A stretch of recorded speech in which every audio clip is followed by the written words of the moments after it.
Vous allez tout d'abord nous parler d'une belle initiative pour l'emploi des jeunes des quartiers prioritaires. Vous avez rencontré cette semaine à Bordeaux le fondateur de l'association Connexion Avenir. Exactement, Vincent. Nous étions au Grand Parc à Bordeaux, dans cette cité. J'étais accompagnée de ma consoeur Eléa Timène à la caméra et nous avons suivi le dernier atelier de ce nouveau programme. Alors d'abord intimidés, les participants nous ont ensuite livré leur parcours, un parcours souvent sinueux. Et ces jeunes veulent être couturières sur mesure, directrices de centres médico-social, ouvrir un garage ou être agent d'escale. Un projet qui leur semblait souvent impossible avant de rencontrer ce fondateur, le fondateur de cette initiative. Je ne vous en dis pas plus, tout de suite notre reportage. Dans les quartiers prioritaires, 30% des moins de 30 ans n'ont pas d'emploi. C'est 2 fois plus qu'ailleurs. Décrocher un emploi, c'est l'objectif de ce programme adapté. Si vous avez un projet, il faut foncer et ça va marcher. Et il n'y a pas d'autoroute balisée pour la réussite. Croyez en vous, vous allez réussir, c'est certain. Ils sont 9, de 17 à 24 ans. Tous ont déjà plusieurs expériences et pourtant il leur manque les codes du monde professionnel.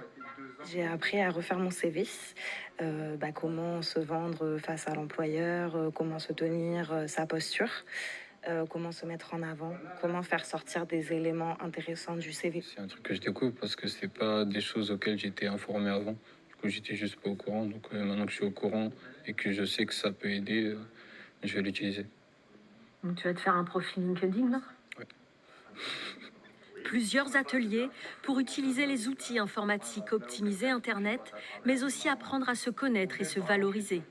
Ça fait super plaisir d'entendre quelqu'un nous faire réaliser en fait qu'avoir des rêves, ça ne restera pas que des rêves et que si on fait des efforts, on peut les réaliser. Et puis c'est vrai que si on a des objectifs, il ne faut pas laisser traîner, il faut passer à l'acte.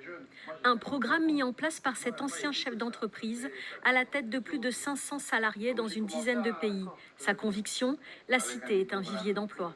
J'ai eu cette idée depuis longtemps, quand j'étais entrepreneur, que les emplois, les carrières de demain, on va les trouver dans les cités plutôt qu'ailleurs. Par le vécu qu'ils ont, la capacité de résistance, parce qu'ils voient qu'ils ont des sujets quand même lourds à porter, et de survivre à ça, ils ont que 20 ans.